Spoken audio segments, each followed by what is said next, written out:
What is going on YouTube and Spotify? This is the Just BSN podcast, and today we have episode 80, my friend.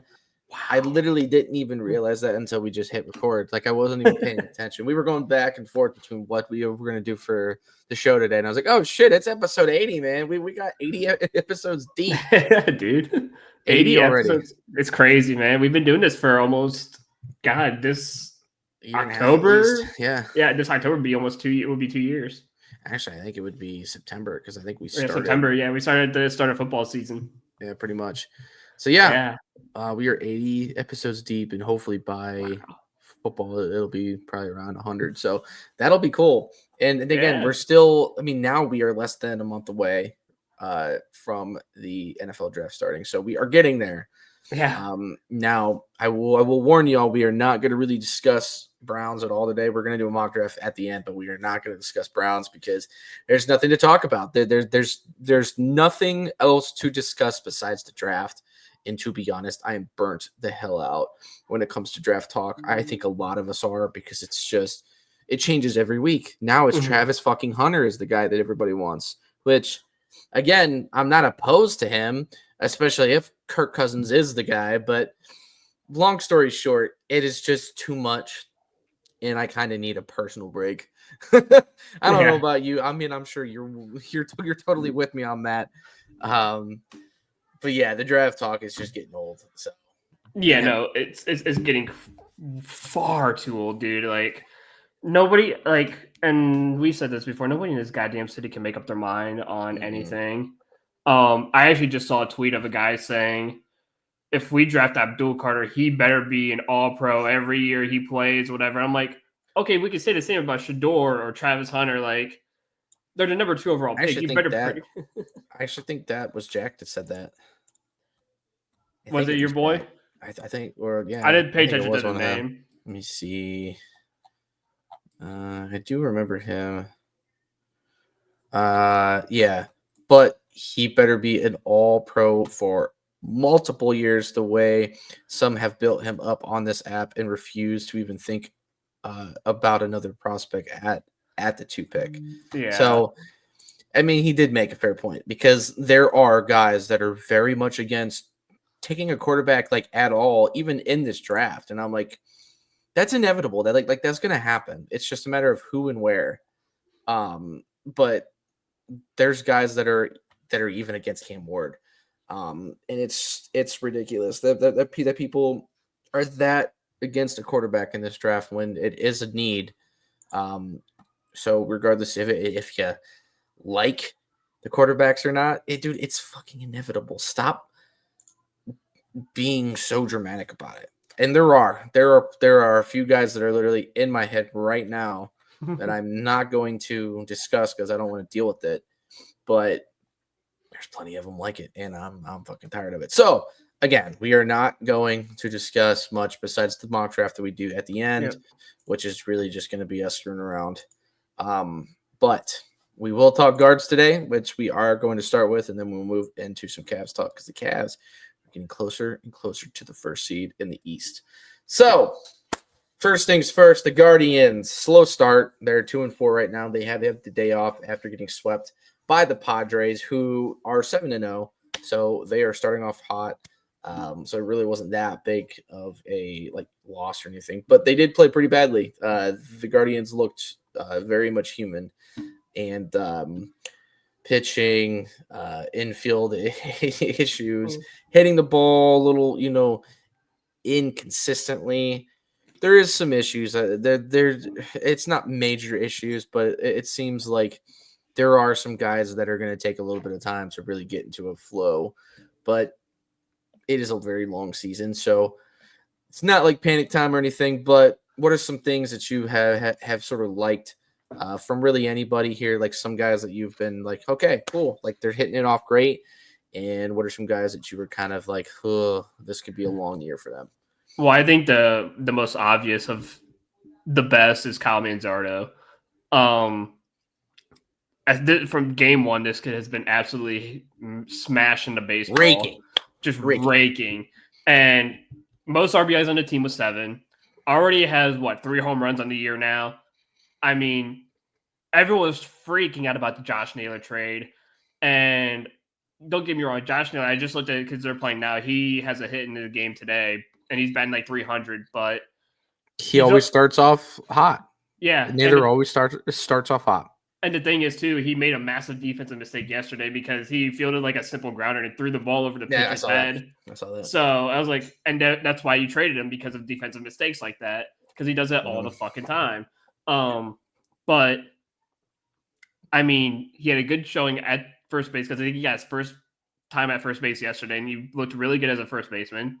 But just at the plate, man, he's just been smashing the baseball. Yeah. And I tell you what, he is definitely going to be a great replacement for Josh Naylor.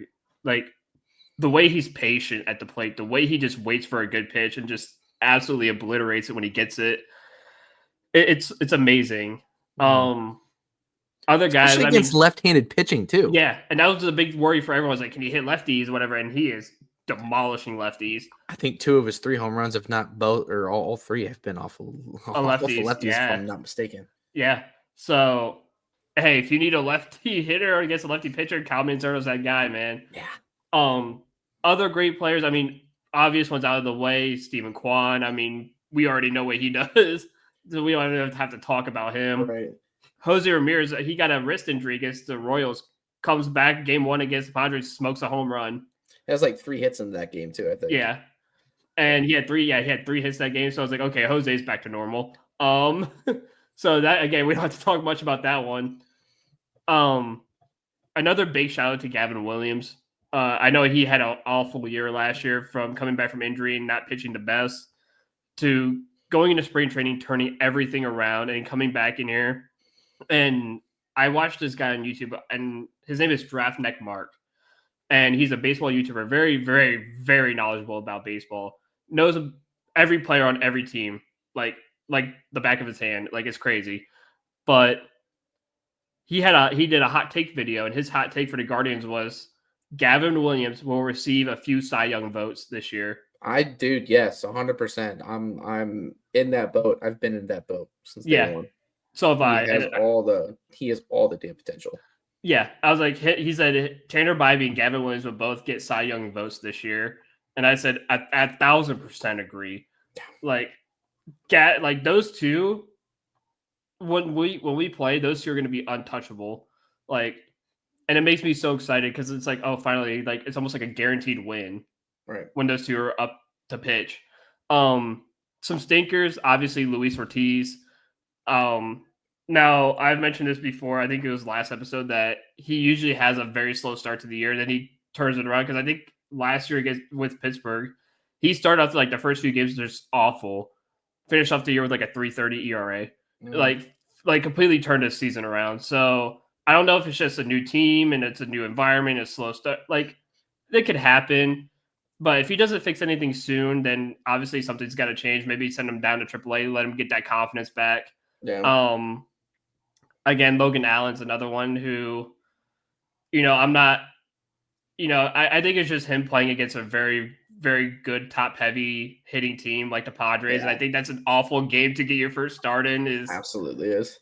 So I'm gonna put him on the back. I don't think he fared like bad or anything. It's just a good lineup, man. Yeah, and I mean, he had like a 1.96 ERA in all spring training, so it's not like he was So I think he just got thrown to the wolves in that game. So I don't completely blame him for that.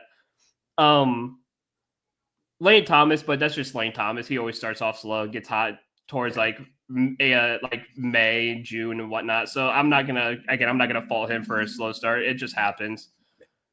But there's not really too many negatives in my mind, just for the fact that we just played against a team who's probably the best team to beat the Dodgers in any capacity. And we faced their fifth pitcher, their first and second. Yeah. And they have like 3 or 4 guys in that rotation who are Cy Young candidates immediately. So I'm not going to sit there and dictate this series as like oh my God, let's fucking freak out and stuff. You played them in the first few games of the season. I expected to get smoked. Like, I wasn't going into these games confident, especially with our, you know, 3, 4, 5 guys. Yeah. Like Ben Lively had a chance, but again, that was just defensive miscues. Nothing that he could really, Yeah. nothing you could fault him for. Like that was nothing his fault. So, but again, not too many negatives. Like I said, it's just you played a very good team right at the beginning of the season, and stuff like this happens. So you got a favorable matchup coming up against the LA Angels Yeah. starting Yeah, tomorrow. So absolutely. Yeah. I mean, the Angels are up there with being probably one of the worst teams in the league. well, I think for this year, like they're gonna like they have a few good players, but them and dude, if they didn't Chicago. have, I mean, if they didn't have Mike Trout, God, Angels Well, would did be you, did you see Trout's stats already to start the year? no. He's like 0 for like 12 at the plate with 7 strikeouts. Whew, so he wants out. He I might, know for a fact he he's don't give either a wants out or he just got injured too much and he just might be cooked himself. yeah, he might be cooked. But yeah, I mean, I totally agree with you. And look, it's the first what 8 games of the season or 6 games 6. of the season. Yeah. So okay, the first week of the season. Okay, like it happens. Sean said this when he was on with us a few weeks ago. Did not expect us to really have a sort of quick start, and I was Mm-mm. totally with him on that because you got to think, dude, you don't have Shane Bieber, who Right. is still, I mean, potential ace, and that even says something with guys like Gavin Williams playing so well. Obviously, Bybee's well, and Ben Lively's going to be fine. Yeah. Um, and I think once Shane gets into the lineup, I think Luis Ortiz will be the guy that gets the hand me down, unless Allen has a total meltdown of a season. But even then, if you don't like what you're seeing out of guys like Cantillo or McKenzie, and you want to send them down to to AAA so they get more work, and then you can put Mm-hmm. that guy in the bullpen, that could very well happen. So there's still some moving parts that are going to happen throughout the next month or so. I mean, you still have a Yeah. David Fry that's going to come back at some point. Um, you you still have opportunities for guys like Noel to get more reps. Um, Arias, that is a positive in my opinion. I think he's playing outstanding. His at bats have been quality good, and he's batting 316 on the year. And dude, Sean made a good comment. I don't know if it was on the podcast or after, but and this was his sort of personal prediction. There was no sources behind this or anything. It was just his opinion of he thinks Arias is going to eventually move to that sort of shortstop spot because I don't know if they're really high on Rocchio that's not how he worded it, but essentially like Rocchio could move himself out of the lineup because his inability to play in the infield and his struggles at the plate. Like he is an inconsistent hitter, and I think you could kind of say the same with Bo Naylor right now because he's not batting very well, Mm-hmm. and he just made a crucial error to really screw up Ben Lively's outing, and that costed us 3 runs in the first inning, I think, or was it 4? I forget, but It led to 1 run, and then after that, it was sort of a snowball. Jackson Yeah, Merrill hit a 2-run homer yeah, and then yeah, scored yeah, it. Yeah, yeah. So point or a is 3-run it homer, whatever. Yeah. it started a shitstorm, and it's like it Mm-hmm. was so like it was so avoidable if you just don't make that throw to second base and try to force it out right there. Like you just didn't need to do that. And especially against a really aggressive team like the Padres, like what did you expect? Yeah. So um and also with Hedges playing well. He's hitting the ball better this year than he was last year. And again, it's early on, so we'll see how more that develops. But they really also liked David Fry behind the plate. So if Bo Naylor continues to struggle, I think they're going to choose Fry. If he can bat better, I think they'll have more use with Fry and Hedges as the two guys behind the plate than Bo Naylor right now. And I don't like saying that because I've been a Bo Naylor fan for so long, and I've wanted to root for him, but he's just proving time and time again his inconsistency is going to bite him in the ass. And it's the same thing with Brocchio, and I tend to agree with Sean, especially if Arias can actually continue to play well. Because last year, Arias was sort of the guy that we all laughed at and said, oh man, this guy sucks. But he worked on his form in the batting box.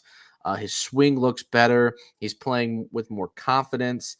And that will result in better play in the infield as well. Like, Arias could very well make his way into short, and then that sort of helps move guys like Bazana or even Brito up at second base at some point. Mm-hmm. And the also good thing about Arias is you can play him at third base if we really need to. You also have Schneeman, who I'm pretty sure can play third as well. He's been playing some short as well. So again, there is a lot of moving parts, which is why the 2-4 start, it is what it is. Like everybody in the AL says that right now was 2-4 as of yesterday. I don't know if that's changed today because the Guardians are off, so I don't really care. But yeah, Ortiz, Noel, struggling a little bit behind the plate, but he also hasn't had a lot of opportunity yet because Manzardo's just killing it at the DH. Like, you really don't need him to play much right field. And Nolan Jones has had his moments too, where he's had some good at bats. I think another positive too as well. I think Santana is giving you some solid bats. He's hitting like 260, I think, right now. So, he's giving you what you thought Santana would give you. And I think being able to switch him in with Manzardo and giving him more reps at first base is going to help even more so. And again, when Fry comes back, Fry can step in there when you need him to, and it just gives you more versatility. So there is a lot of moving parts, but it is not freak out time at any point. No. There's some guys that need some command work, especially Classe. And this is sort of a discussion that I wanted to have because that first game that he blew was a little concerning because it went from 0 to 100, and it wasn't like he was throwing bad pitches. It was just his command was slightly off of where he needed to put the ball, and it resulted in some oppo shots and then some really good hits by by guys who, granted, hit a 99-mile-per-hour cutter, which is not easy to do. But his command's bad right now. He hit that India guy as well Mm-hmm. from the Royals. So, and that's only like his sixth per person that he's ever hit. So the people on Twitter, at least the Royals fans, that were like, "Oh man, that was a cheap shot," blah blah blah. It's like, shut the fuck up. Like, you don't even know what you're talking about. Quit being a little bitch. It sucks. It was scary, but like, it wasn't intentional. But I do believe Clase is having some command issues, and it's a little concerning. And I hope that doesn't bode for the rest of the season, especially when you have guys like Gaddis pitching out of his mind early on. Every time he's in, he's shutting them out. Like he's been untouchable. Guys like uh, Cantillo haven't been really that great either. Again, command. And then Allen as well, a little bit of command, but not too bad. I think again he just got dealt a really bad hand against the Padres. And even Lively has given up runs, but it hasn't all been his fault. It's been a lot of miscommunications in the infield. So I don't think the starting five is too bad right now. And I think if you just continue to get what you're getting out of Gavin and Bybee, you're going to be able to at least survive until Bieber can get in. And then from there, we're just going to have more and more guys coming back. And, the lineups are going to look a lot different come July or even June for that matter, to be honest with you. So I wouldn't really freak out too much. I think this is going to be a lot of give and take. I think you're going to see some guys getting sent down and put up probably within the next few weeks. And we'll kind of go from there as to like what's going to go on with that. But I mean, I don't know if you agree with that, but I do see us starting to make some moves probably in about 2 weeks or so, if not even before that. I bet it'll be even before that, depending.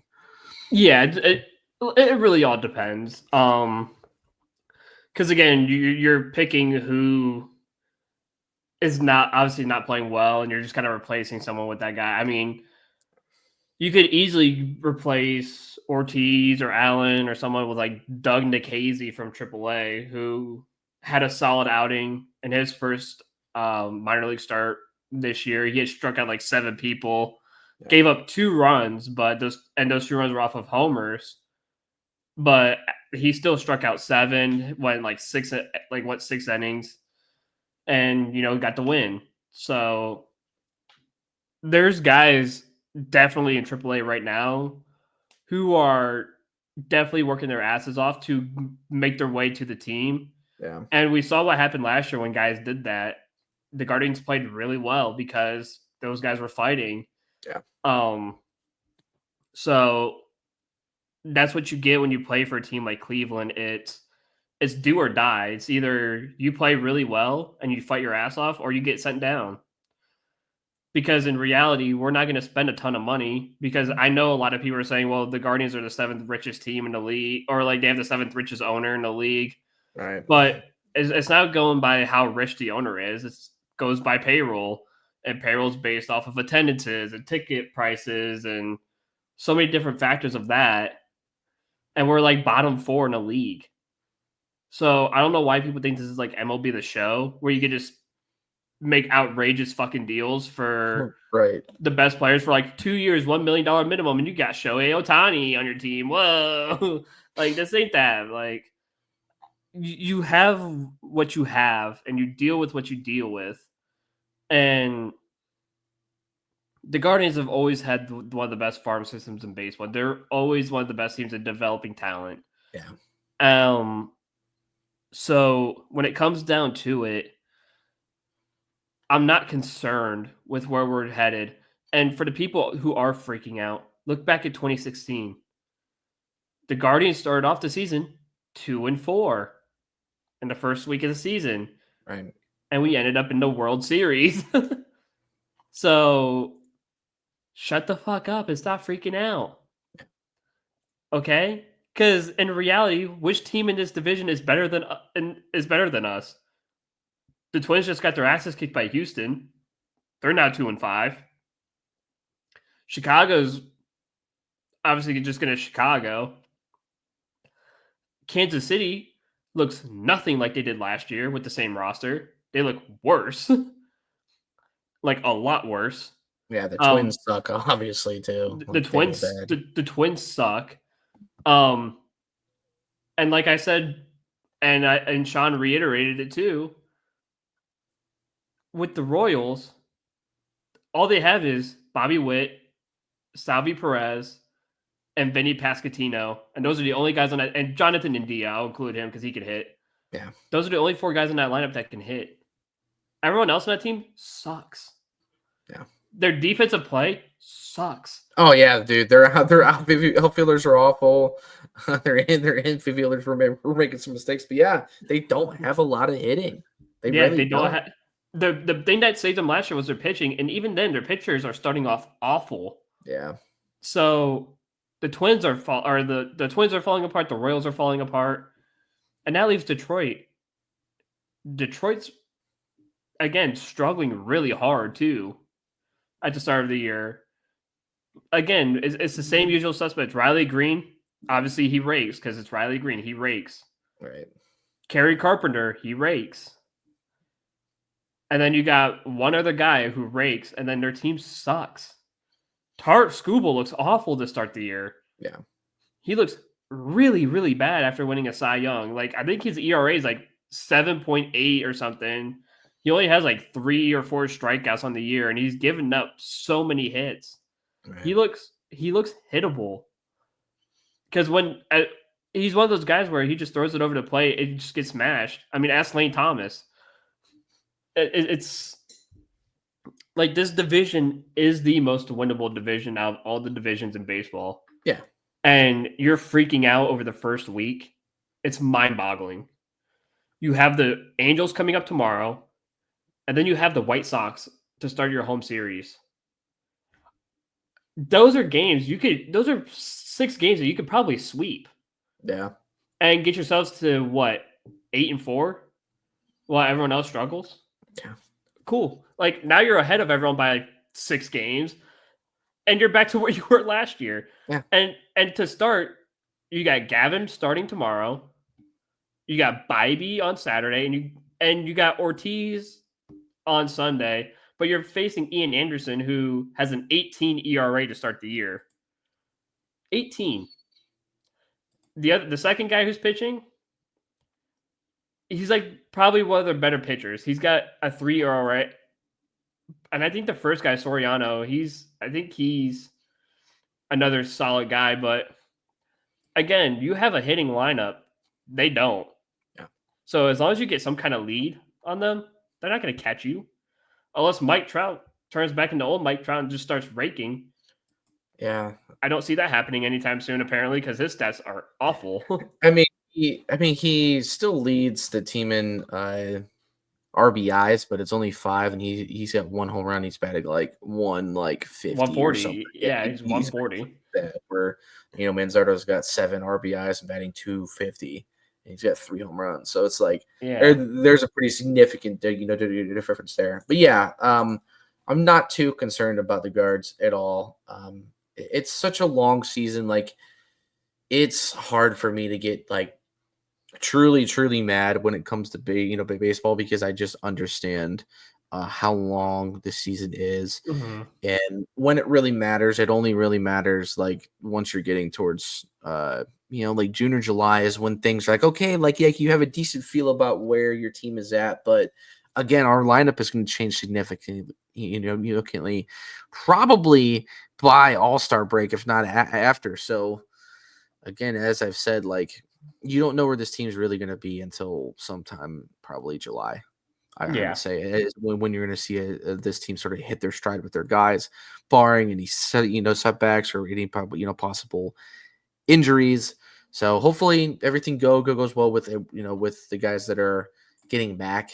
But yeah, there's not a concern, and honestly, it just annoys the fuck out of me when people sort of tweet that for clicks, where they're like, "Are we worried?" And it's like, dude, we are 6 games into the season. Shut up. Before I put your entire bedroom covered in freaking Legos and it's dark out and you have to blindly walk through your bedroom barefoot, because I will put that I will put that on you. I do not care. Yeah. So, and also too, for ever freaking out about the Angels being 4-2, they beat the fucking White Sox and the Cardinals. They beat the worst 2 teams in the league. Like, relax.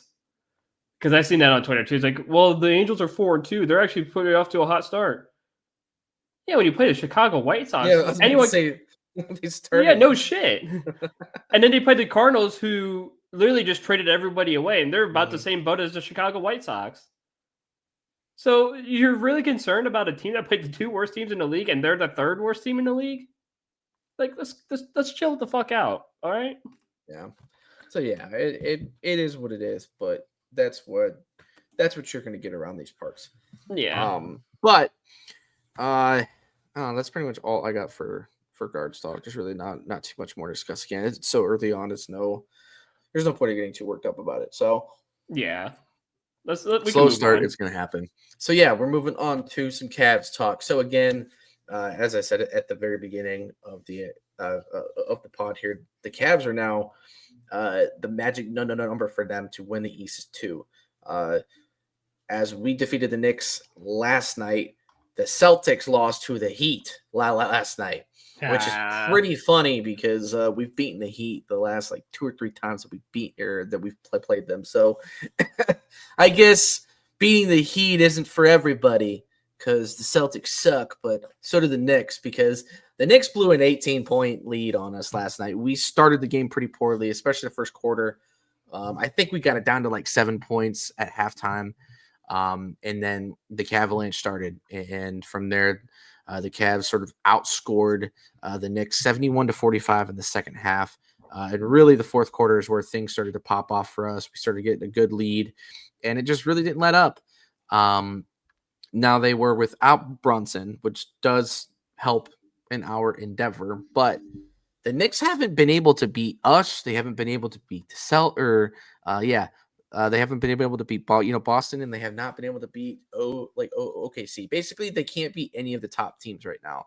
They Yeah. are winless against at least us three. I don't know what they are against the likes of Denver, or even the Lakers. I don't really care to look that up. But the point is, they struggle against good teams, and that's funny because technically speaking, their team should be better off in theory than they were last year. With getting guys like Cat and having Manubi back in the lineup, who played pretty well, last night in place of Brunson. But yeah, the Knicks they just find ways to lose games. And honestly, if they get like first or even round two'd out, again this year, I can see Tibbs getting fired.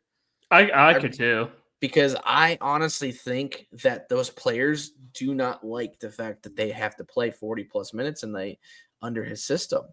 And they've been complaining about it, but he just doesn't care. He's so old school that I think it's putting a significant hindrance on guys, especially like Cat and Brunson, who were very, especially Cat. Cat is a prima donna, man. That dude is a freaking. Yeah, he's a drama queen. I'll put it that way. Yeah, he is. But it's just how he is, and so the Knicks have sort of lost that. That like they've always been the intimidator for us since we lost to them in the playoffs a few years ago, and Knicks fans have held that over our heads since then. But all this year, we have absolutely stomped them. I mean, you look at the game before that we played, we played them when we played them at home again. We beat them by 45 points. Yeah. We beat them with Brunson, with them having, I think, everybody. Yeah, they had a full roster that game. And I can't remember. I think we had a full roster. I'm checking it now. But that was the game that Garland smacked on his face. Which was so unnecessary for him. Yeah, we had everyone. Mitchell had 27, Mobley had 21. Garland had 9, but like you said, he got he only played 25 minutes. And then that was the game where like DeAndre Hunter had 16, Ty Jerome had 20. So it was a good old fashioned beatdown by Ty Jerome and DeAndre Hunter. Hell yeah. I love the point is, sorry, I'm trying to text and do this at the same time. Not professional of me at all. But again, Cavs did run away with it. Mitchell again led the way with 27. Jared Allen had another fantastic night, 21 points, 8 boards. Really played some good defense. He had a really nice block on Cat there. Had a really nice steal, breakaway dunk trying to impersonate LeBron. So he's had a really good stretch of games. I think he said he had one game where he had like 8 points in this last few weeks, but other than that, he's been averaging like 18 points at least a game. Like he's had quite a few 20+ point games for us. And I think he almost had a 30-pointer not long ago. So for him to be playing well is nice. Mitchell seems to sort of have his legs back under him, thankfully. His shot looks better. His quality of shots looks better. And even same with Garland. He had 17 last night. Still doing well at the point guard. I mean, Garland, he's not really scoring a lot, but he is facilitating quite a bit. Like he is getting like at least like a minimum of like 6 assists a game, at least. And honestly, it's more like 7 to 8 in most games. Mobley had a little bit of a slow night. He had 13 points and 4 boards. I didn't check if he was in any sort of foul trouble. He had 4 personal fouls. Okay, so like kind of he might have been a little bit, but I honestly think it was more of just the lineups that they had going. Hunter had a nice game last night. He had 16 points off the bench, and even Okoro 11 points off the bench. When you sort of get that little Energizer Bunny sort of lineup going, blah, blah, blah, like that, sometimes you just got to let the guys roll. And if it's working, it works. Like, Jared Allen has been on sort of the back end of that sometimes where, you won't see him for a long stretch because the group is just killing it.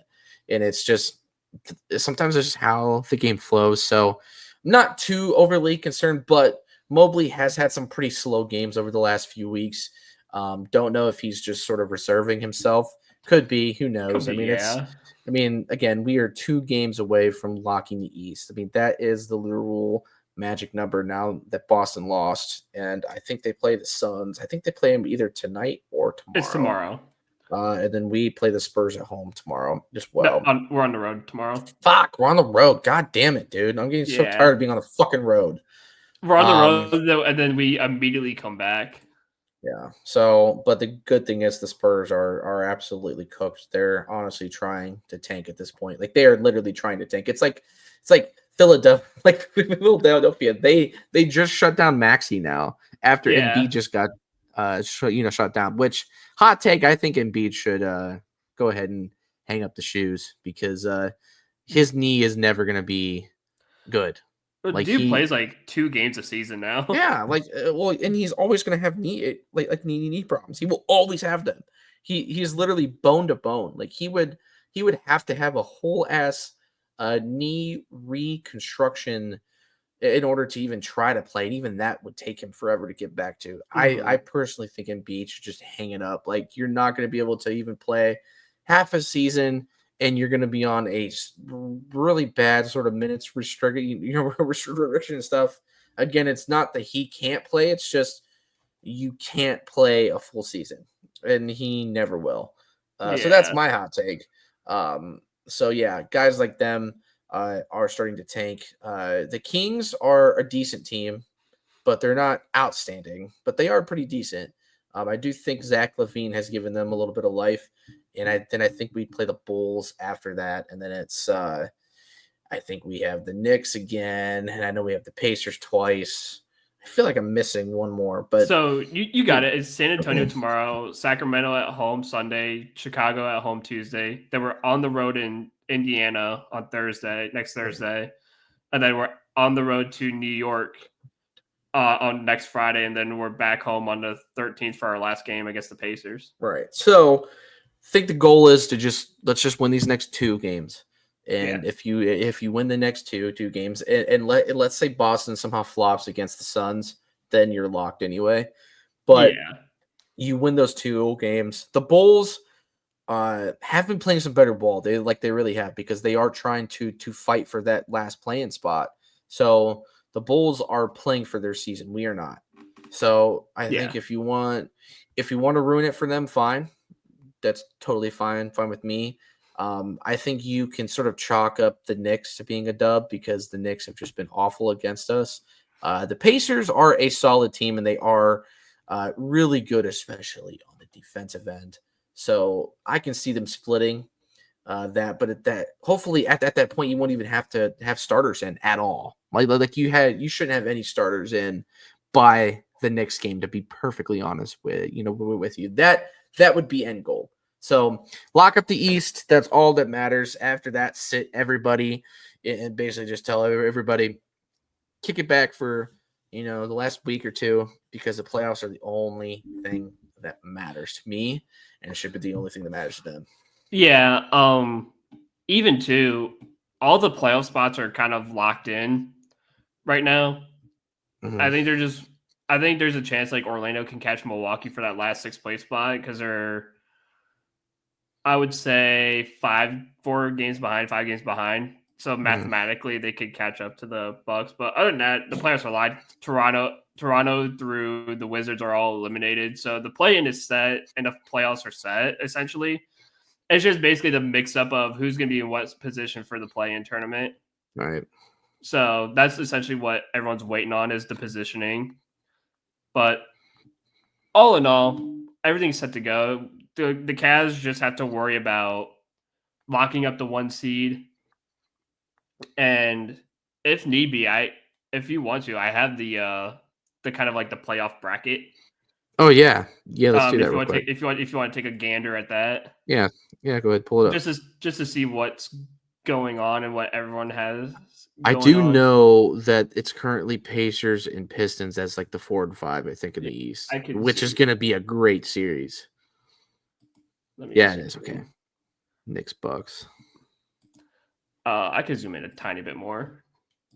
Where are we at? 150. Oh, let's get to 200. There you go. That's perfect. There we go. So that's what it is. I hope I didn't cover anything. Let me move the bar just a tiny bit. There we go. So yeah, I mean, as of right now, it's Bulls versus Heat and Magic versus Hawks in the first play-in games. Winner of the 9-10 game will play the loser of the 7-8 game, and the winner of the Hawks and Magic will play the Celtics, and then the winner of the winner and loser will play the Cavs for the final seed. So if the Hawks lose, Right. they'll play the winner of the Bulls and the Heat, and say like the Heat win. The Bulls are then out of the playoffs, and their season's over.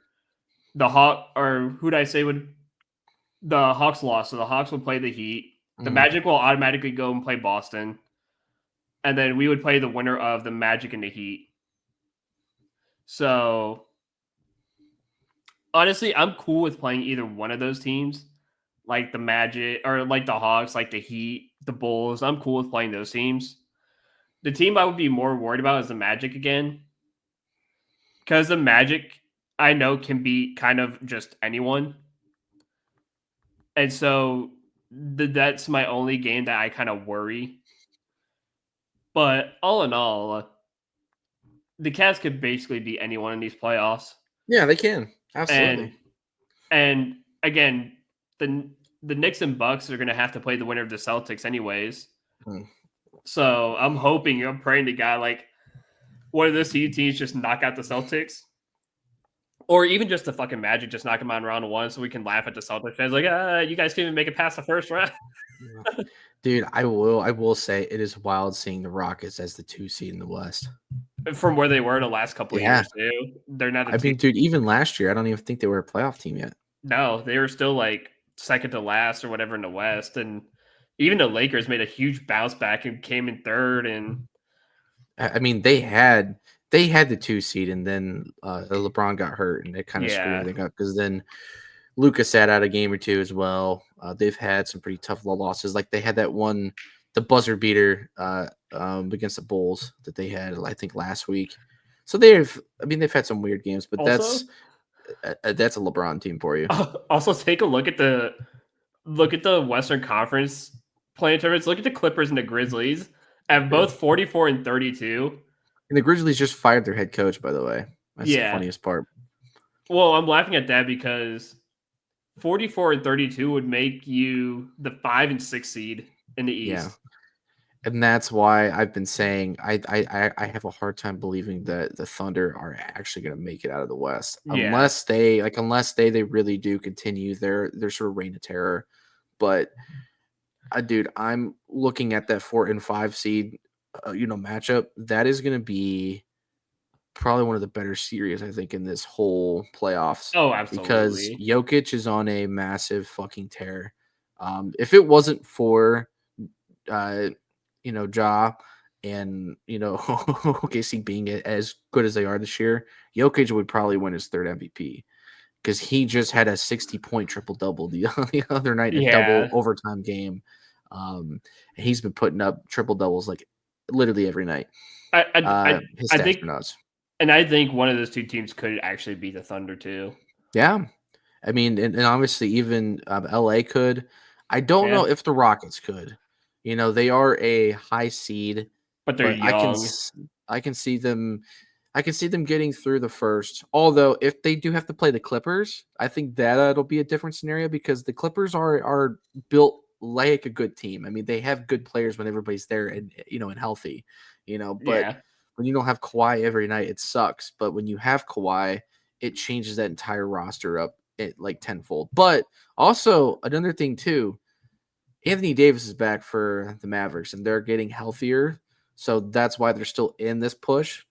I mean, I think they beat the Kings there in that, and then they hopefully will get at least one of those 2 last seeds. And then they could make a fun run, at least giving some guys some problems. I mean, they won't win, but They'll give they're not some going to. guys some problems. Yeah, they're definitely not going to beat the Thunder. And also, too, for the Thunder, I don't think that Shea is going to be getting a lot of the calls he has been getting, because there's no way there's no way you're going to see this guy get 20 or go to the line 20 times in a game anymore in the postseason. Because I think that's been like, and this is why I don't have him as my MVP, because I don't think you could be an MVP and you're scoring 40 points a game, but you're also at the line 20 times a game.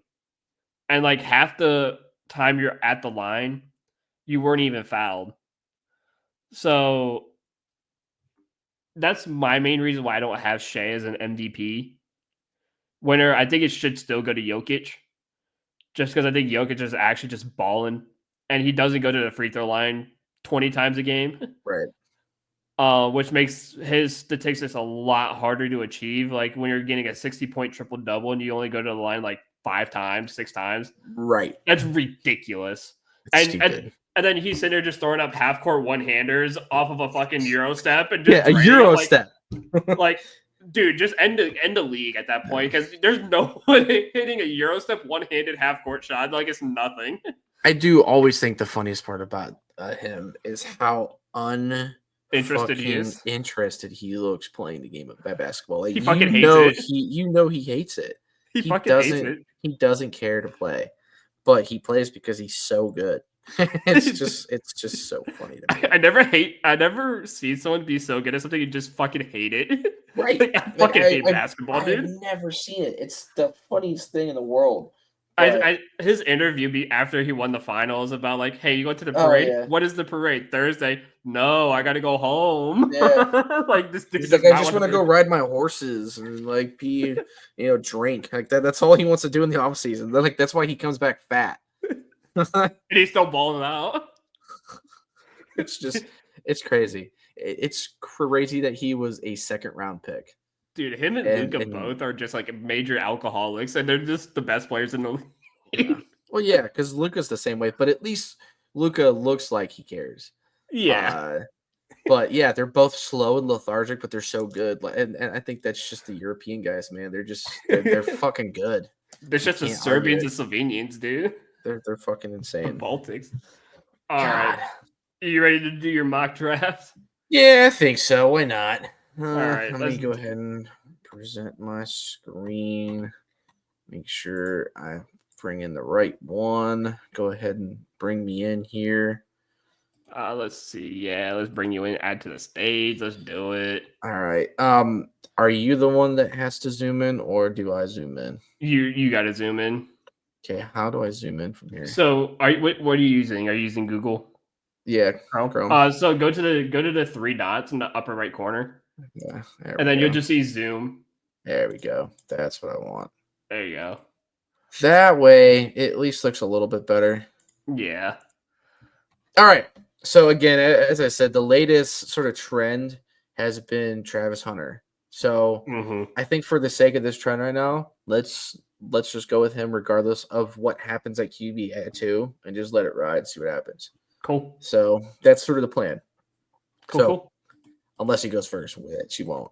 So obviously you're going to have Hunter. And again, the latest sort of news right now is they don't think Shadur is going to go in the top 3 picks, which means he could fall to the Raiders. He could fall to the Jets if they wanted to. The Saints. Steelers. Oh, God, if the Steelers get him, that would be fucking dirty. Because then they wouldn't have to get a guy like Bill Rowe or anybody. I am curious if the Browns try to sort of trade up in back into the first round, but I don't think that's likely. So, okay, we're going to go with Travis Hunter. This is under the assumption that after this, you are going to start getting ready to trade for Kirk Cousins. Yeah. And then you give him 2 really good receivers to throw to. Because although he is listed as a corner, Travis Hunter will not be playing corner. He'll be playing wide receiver, yeah. Especially under Andrew Berry, who has been nerding out about him. And, yeah, I think we're just going to reject those. Yeah. Though this one isn't too bad, but I'm not going to because I still like being at 33. So we're going to reject. So our current, Josh Simmons just went. Mike Green just went. That would be a really solid pick for them. So Obviously, we have Dart. We have Yeah, Milrow. Trayvon's right there. I would say, is this the part now where you just go after, like, if Dart does fall to 33, did you just take Dart, just say fuck it? Right. I'm And kind of just, on board with Landon Jackson, though. I'm Just on board getting with your Landon edge. Jackson too. It's just a more of a, do we go edge or do we just say fucking get QB? Right. Right. I mean, I'm sure I'm we could going to just go get, edge there. I think Yeah. we could still manage to get like Will Howard. Yeah. If Caleb Johnson can stay right there for me, that would be terrific, actually. He is there. All right. Let me see who's at QB right now. So we have Tyler Schaff and Will Howard. who are both the raw scores are actually pretty good for both of them. Quinn Yeah. Ewers does not have one, but they both have some pretty solid raw scores. I think Rook wasn't the other one. One of these guys below here also had a pretty good one. I heard this guy's an interesting prospect, but not going to be anything crazy. Yeah, the rest of these guys are all fucking no names that'll never touch the field. So we're going to go Caleb Johnson because I honestly think he's going to be a perfect running back for us. If he falls to this point and you're trying to decide if you're going to go quarterback or not, you got to go Caleb Johnson.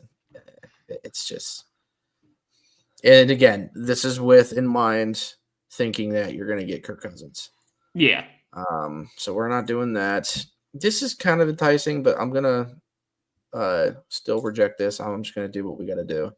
So we don't need receiver. We don't need edge. Could go tight end here. I'm going to see again. Okay, Will Howard's right here.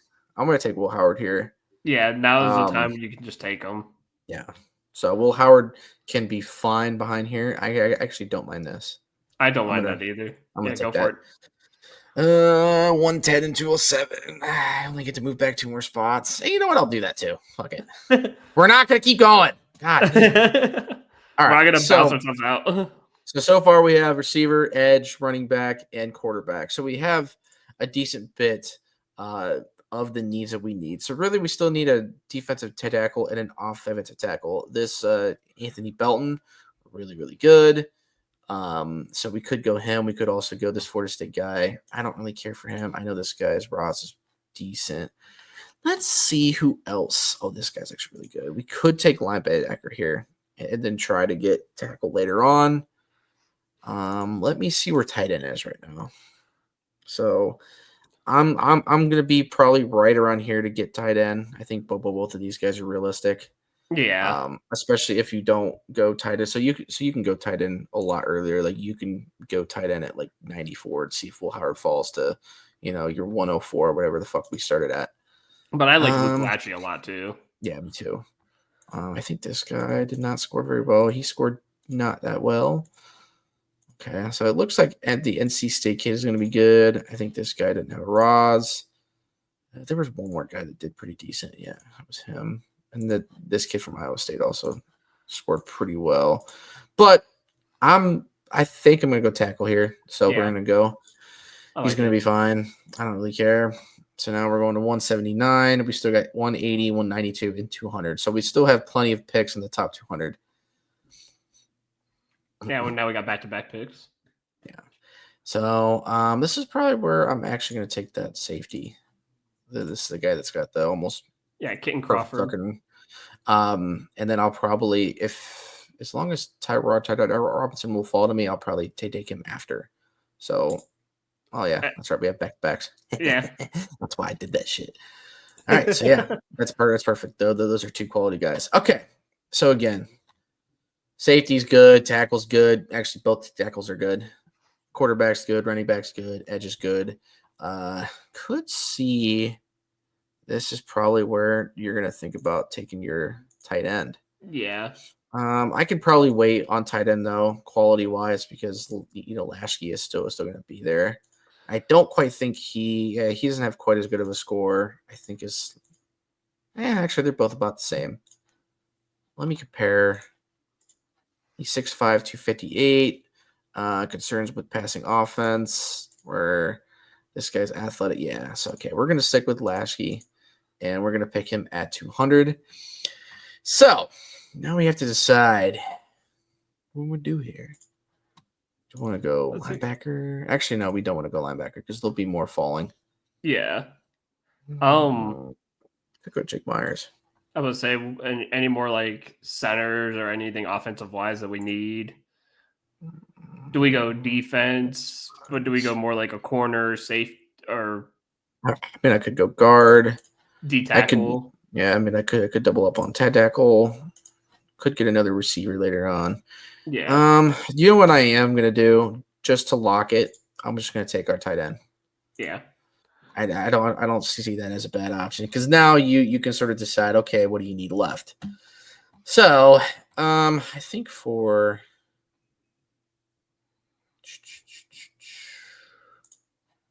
6 foot, he doesn't have a great raw score, but he does make some pretty good plays. Could double up. This is that other guy. He's got a horrible raw score. Could double up on edge, I guess. Yeah, I'm gonna go Jake Meyer. Oh, Jake Majors. All right. Cool.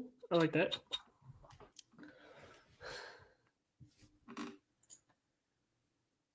I think I'm gonna go. Let's go defense. I want to see what linebackers are left.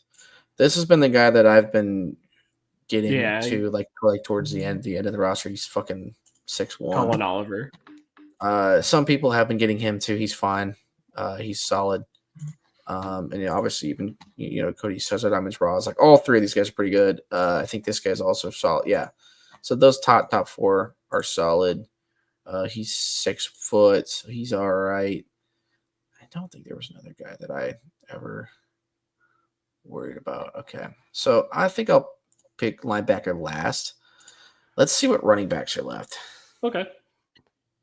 I don't want to take another guy from Cincinnati. Jordan James did not score very well. This is like a 4.6. This is a 7. I think he's 6.66. I don't like that.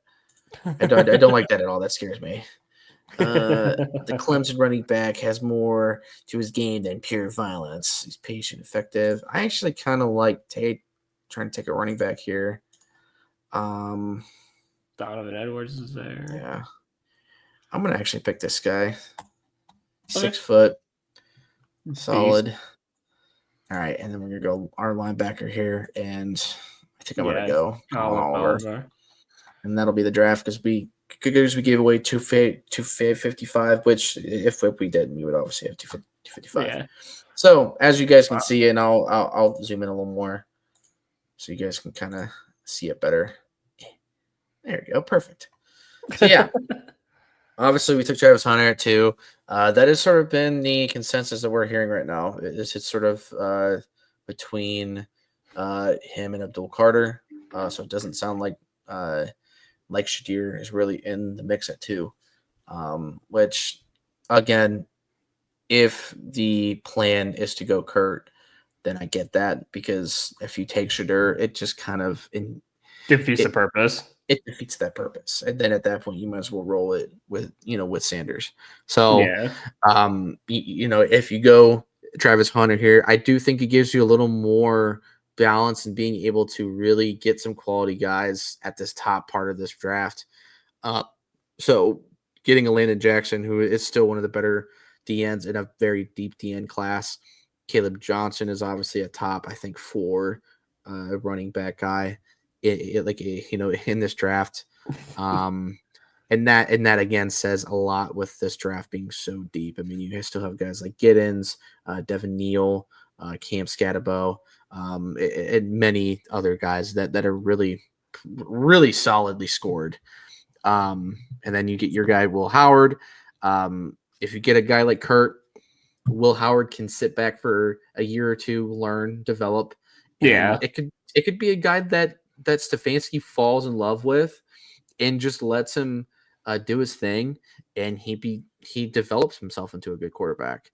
That's what you would ideally want, but whether that happens or not is one thing because it's going to be a 3rd or 4th round pick. So there's not as much pressure, and that's what's nice. But honestly, dude, I really like this middle part of this draft for us. I do too. It looks so good. Like getting a solid tackle, getting one of the better safeties in the draft, getting one of the better T tackles in my opinion in this draft. And then one of the best tight ends. Yeah, I mean, at least one of the more underrated tight ends. I know he's not Yeah. really ranked high, but he's very solid. Jake is obviously a decent one. You could sort of switch the two, I guess, if you wanted to try to get like a Seth McLaughlin there. Yeah. If you really don't like what you have in Weipler, which as long as he stays healthy, I think he'll be fine and could very well see some more time than Pochich. I honestly wouldn't be surprised if we try to trade somebody like him away just to get away from his contract. And then you just sort of end the draft with, some quality guys. This Phil Maloffa guy could very well be a guy that you can put on, special teams. He can sort of be that third, running back for you. And then obviously Colin, Oliver gets to help shape out the linebacker room, which you have sort of gotten better at without the fact that Jock is going to be back. I think getting Jerome Baker was actually huge for us. I think that'll be a much bigger find than people give him credit for. And I think you still have Hicks on the roster. So you still have quality guys on the, on the defensive side. So, I think we hit on this draft. I don't see this draft being a really bad draft at all. Again, there's so much unknown. There's so much unknown with how much smoke is being blown. And that's why it's getting harder and harder for guys like myself and Andrew to A, pay attention, and B, give a shit enough to pay attention, because it bounces back and forth so much. Yeah. Anything else you gotta add to the draft we just did? Not to the draft, but I do have something from Shams Sharonia. Yeah, I did see that. On the Cavs, yeah, the Cavs and former first-round pick Chuma Okeke have agreed to a deal filling the East leaders' final open roster spot. Okeke averaged 17 points, 8 rebounds, and 5 assists for the G League Westchester team this season. So, yeah, Cavs just doing a little bit of moves. Yeah, it's just the way to fill out the roster. Because you got to have a certain amount number to fill of guys for the playoff run. Yeah. So I like it. Man. Decent, solid. I love it. Yeah, I love it. Also, shout out to the Monsters for putting out a fun game last Saturday. They lost, but it was fun. It was a good time. Yeah, my first hockey game ever to go to, and it was a fun time. Wow. We went with my girlfriend, and then took my buddy Adam and his girl as well, his fiance. So it was a fun night, good time. It's always a cheap night out. Yeah, dude, it's honestly one of the more family friendly. I mean, Cavs games are family friendly too, and I even think Guardians games are family friendly. I think the only one that isn't is the Browns games. But I think Cavs and Monsters and Guards are all family friendly. So if you guys are ever trying to find a event to go to that's cheap, dude, Monsters games are it. They're so much fun. They always include the crowd. Like, they do a pretty good job. And I'm pretty sure the Monsters have the best attendance out of any team in the their minor league system. So yeah, fun time. Cannot complain. So, got anything else for us before we get off here, man? No, man. It was a hell of a good episode. Had a good draft, and we kept it almost under an hour. Yeah, for the first time in a while. For the first time in literally I don't even remember the last time we've had probably an episode go below the first 3 episodes. Yeah. Then after that we're like, yeah, fuck it, we'll just go however long we want to. We yap too much. We yap too much. So, all right, guys. Well, that is going to do it for us. Hopefully, we'll have some more Cavs stuff. Hopefully, honestly, the Cavs can just lock it up before the next episode, and then we can talk about moving forward, getting a better idea into what the playoffs are going to look like. I know we just kind of went over that, but hopefully, we'll get a little bit more of a solidified, answer, and we sort of even make some predictions on it once we get the bracket going. So go Cavs, go Guards, and I hope that the Browns don't ruin my weekend. That's all I gotta say. We'll see you guys next time.